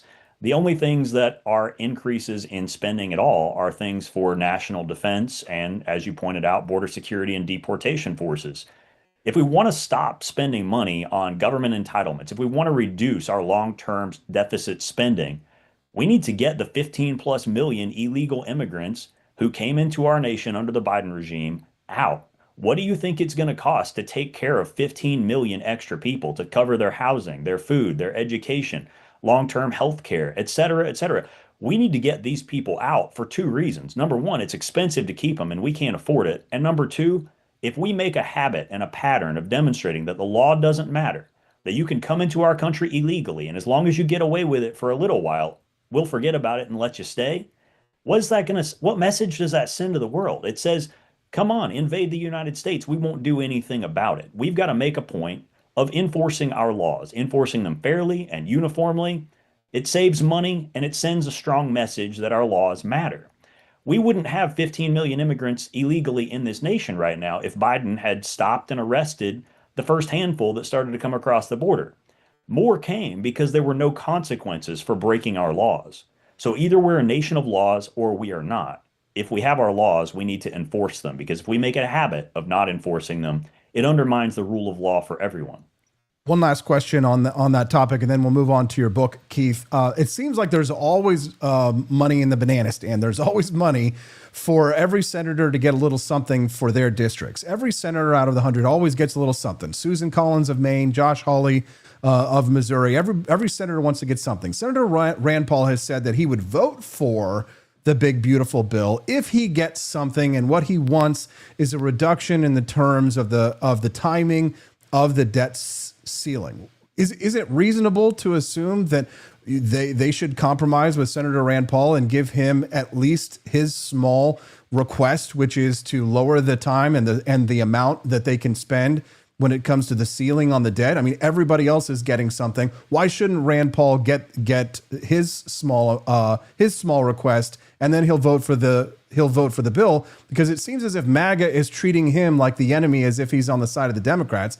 I don't know how you feel about it, but it seems to me a little bit ridiculous that MAGA is treating the fiscal hawks who are making what I believe reasonable concessions to the big, beautiful bill, that they should get a little bit of something too. Your thoughts? Well, first of all, where was all this outrage when Biden was allowing 15 million illegals to come across the border? Why wasn't everything the Biden administration wanted held up by these same people? Why didn't they put their foot down and shut down the government if necessary to ensure that the Biden administration follows the law? The whole time that was happening, the Biden administration was violating the Constitution. The U.S. Constitution requires that the president carry out the laws. Not just some of the laws, not just the ones he agrees with, all of them. And routinely, Biden said, we don't really care about enforcing immigration. And some of the Republicans in office that are still there now went along with that. They might have said mean things about it on the news, but they didn't take any real action to stop it. As it relates to all these senators piling on with their requests for things to get passed, we could do a lot of resolution for some of that if we just had single issue legislation. We don't need to have these massive omnibus bills that are 5,000 pages long. We should be able to pass simple bills that people can debate in half an hour, and we can have an up-down vote. The American people would have the transparency they want. As it relates to Rand Paul's suggestion that we should shorten the time to extend the debt ceiling, it's kind of built on this ridiculous concept that there is or should be a debt ceiling. If we agree to do something, we inherently agree to fund it. We need to start coupling spending to bills. If you want to vote for free Medicare for all, well, there should be an automatic tax increase that covers the cost of that. If we were to couple spending with benefits, I think we'd see a lot fewer benefits packages passed, because if people saw the bill, they wouldn't vote for the so-called free stuff. The other problem with delaying the time for the debt ceiling is it creates one more opportunity where the Democrats get to hold the Trump administration hostage. They get to shut down progress, and they get to threaten to withhold funding just one more time to get one more thing. We've got to stop doing that. We can't allow this administration to be held hostage like it was in the first term. The second term has got to be the most effective presidential administration in generations, and it's going to be. Because if we don't take back our country during this administration, we are going to have a very, very difficult uphill battle forever. We're going to devolve into one-party rule by a bunch of leftists that want to drag our nation into communist ideology. Keith, you're the author of the book, Dirt Roads to Runways, Defending the American Dream for the Next Generation. What's it all about? Well, it's a basic biography. It's sort of a story of growing up in rural North Florida. I grew up in a part of Florida where we have more cows than people. It's not like beaches and palm trees in Key West like most people imagine. And, it's about the wisdom gained from growing up around a lot of humble people, farmers and school teachers and people that raised me. They had common sense. They understood that you can't spend more than you make consistently. You're going to go bankrupt. They understood that if you want to eat, you better grow something or go earn money and pay for your food. They didn't expect anyone else to take care of them. They didn't want handouts. It was about individual accountability, individual responsibility. And that's really the foundational ideas of freedom. If we want freedom, we need to take care of ourselves, because once the government starts feeding you, they get to decide what you eat. It's important that people start to take control of their own lives. And this riot is just a great example of exactly the opposite of that. They're saying, it's Trump's fault for enforcing the law. That's like saying the guy that broke into the jewelry store, he should be allowed to continue because you'd cause a violent situation if you confronted him to stop him. President Reagan put it very concisely. He said, we can all have peace tomorrow if you're willing to just lay down your arms and surrender. We can't surrender here in America. It's the last light in the entire world. If we lose America, we lose everything. This nation's worth defending. And I think more of us need to step up, back up the Trump administration, and praise the fact that they're enforcing the law. Keith, where can people find a copy of your book or read more of your work online? Well, I'm on all social media. X usually is where I post the most. It's at Keith Gross FL. The book's available at Amazon, Apple Books. It's an audio book on Audible, anywhere books are sold. All right, Keith Gross. You can follow him over on X. Keith, it was a pleasure to meet you this morning. We hope you'll come back and join us again real soon. Thank you very much for being so generous with your time, and we'll see you later. Thanks very much for having me on, Austin. Thank you. I think the tough thing just as a regular person, right? It's like we're seeing all these videos of people like picking up pieces of their children, and like it's the sickest thing I think it's ever been televised. Basically, if you consider watching something on your phone being televised, sad, man. It feels like a massacre, and it feels like, you know, I've called it a genocide. Other people have different thoughts about it, and that's fine, right? And I don't need anybody to share the same thoughts, or you too. But I think where it gets scary is that we give. You know, we're complicit in it because we help fund like military stuff, you know, and that's where as like a regular guy, you're like, well, I'm paying these taxes and they're going towards this, like, but you can't do anything, you know, like you can talk, you know, but it's like, you can't, I don't understand how it becomes like tough for people. Like sometimes it feels like we look out for the interests of Israel before we look out for the interests of America. So let me say a couple things. So number one, like, I think you're a great dude, so we don't always have to agree on everything. Do I think do I think it's a genocide? No. And here's the reason why I don't think it's a genocide, because I don't think that the Israelis are purposely trying to go in and murder every Palestinian. I don't think that's what they're doing. I think they got hit hard, and I think they're trying to, like, you know, sort of destroy this terrorist organization. And war is hell, and that is true. I also think it's true, man. I mean, I've seen people on my side of the political aisle. I'm a Republican, you know that, but your audience may not, who like will see these videos of these innocent Palestinian kids and say, "Oh, well, they had it coming to them." No. Like if you have a soul, your heart should break when you see a little kid who's suffering. Which is why we have the policy that we have, which is we're trying to eliminate the conflict, and eliminate the source of the conflict, so that we can actually bring some peace and some humanitarian assistance into people. And that's my basic view. And you know, the president's interesting. He's a pro-Israel guy. Yeah. And he also recognizes that to bring any conflict to a close, you've got to talk to everybody. Yeah. And so we've been attacked. I've been attacked. The president's been attacked. For being too interested in diplomacy. And you ask, like, what can I do? I think that what people should demand is that if our tax dollars are going to something, we should be actively trying to fix it. Okay, that's kind of the way that I think about it. Great response by J.D. Vance, Vice President there. Welcome to the Wake Up America show, guys. I'm so grateful that I got to meet so many new people out there in the chat this morning. I hope you guys enjoyed the conversation with Keith Gross this morning. First time here on the show. I'm trying to introduce some new guests to you for the Wake Up America show. You know what? Like the John Miltimore, I gotta start remembering to book John Miltimore. I'll try, maybe I'll get him on Wednesday. We've also got other new guests that are coming, like this Friday. I've got one of the members of the Lotus Eaters podcast who'll be joining us at 7:30 a.m. Monday morning. Stelios is his name, and I'm not even going to try and pronounce his last name. It's this big Greek thing.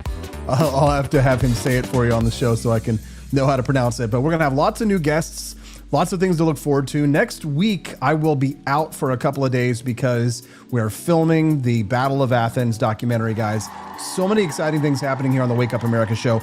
And I'm so grateful to all of you for supporting us financially and otherwise. Thank you to Quest Fanning. Thank you to Matt Unruh, Decision Points, Relaxia McGroin, Wyo Wildman, Luke Stacker, Andy Opperman, Urs Mommy. Thank you, Donna.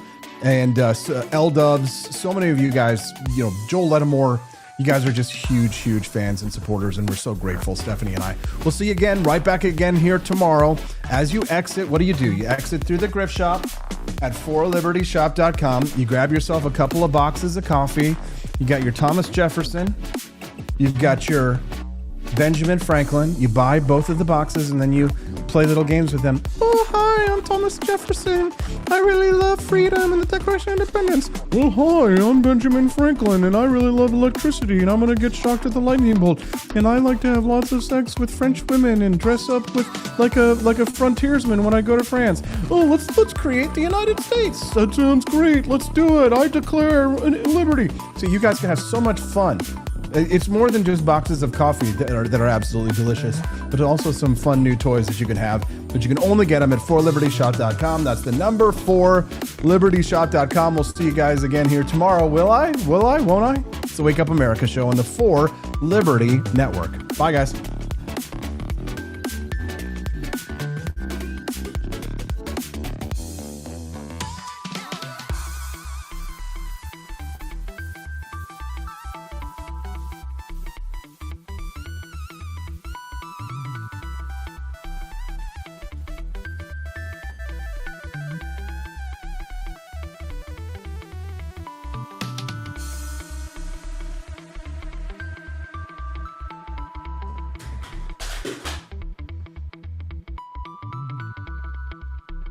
Despite the Department of Government Efficiency's failures to cut spending and the president's support for a bill that will add $2.4 trillion to the federal deficit over the next 10 years, some wasteful government projects have been cut under the Trump administration.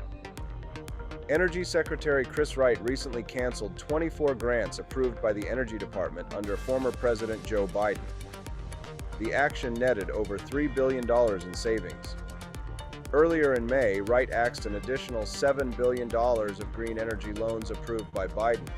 Unfortunately for taxpayers, the savings that Wright has identified are only a drop in the bucket of the wasteful spending that the Biden Energy Department approved. Here are 5 of the most egregious examples. 1.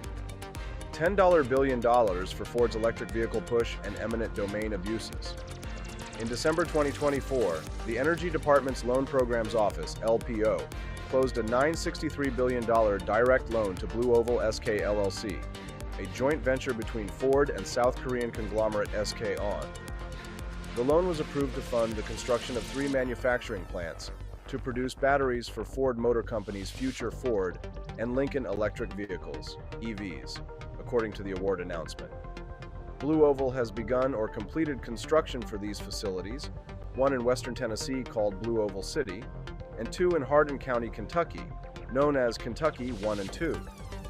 In addition to allocating millions of dollars in tax credits for the rights to house Blue Oval City, the Tennessee legislature also created the Mega Site Authority of West Tennessee, reports Reason's Joe Lancaster.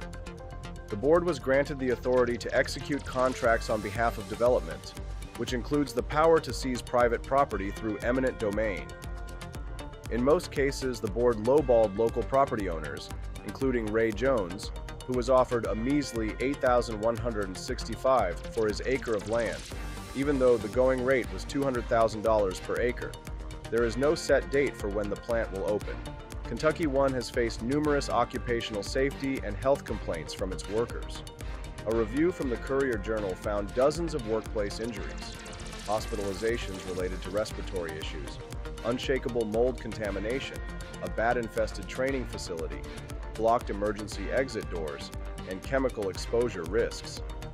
The state has opened investigations into the plant, which is scheduled to begin production later this year. Kentucky 2's opening has been indefinitely delayed. Michael Adams, CEO of Blue Oval SK, recently told WDRB that the plant's opening date will be a market decision, but the market is telling us that Kentucky 2 is not ready. 2. Facility upgrades for ExxonMobil. The bipartisan infrastructure law passed in 2021 created a new office within the Energy Department called the Office of Clean Energy Demonstrations, OCED, whose goal is to finance first-of-a-kind clean energy projects through private-public partnerships. One of the largest beneficiaries of the program has been ExxonMobil. The oil major was awarded a $332 million grant from OCED to enable the use of hydrogen in place of natural gas at a textile and plastics facility in Baytown, Texas. At the time of the announcement, the Biden administration said the project would prevent 2.7 million metric tons of carbon emissions per year. While an interesting technology, the project did not need taxpayer support.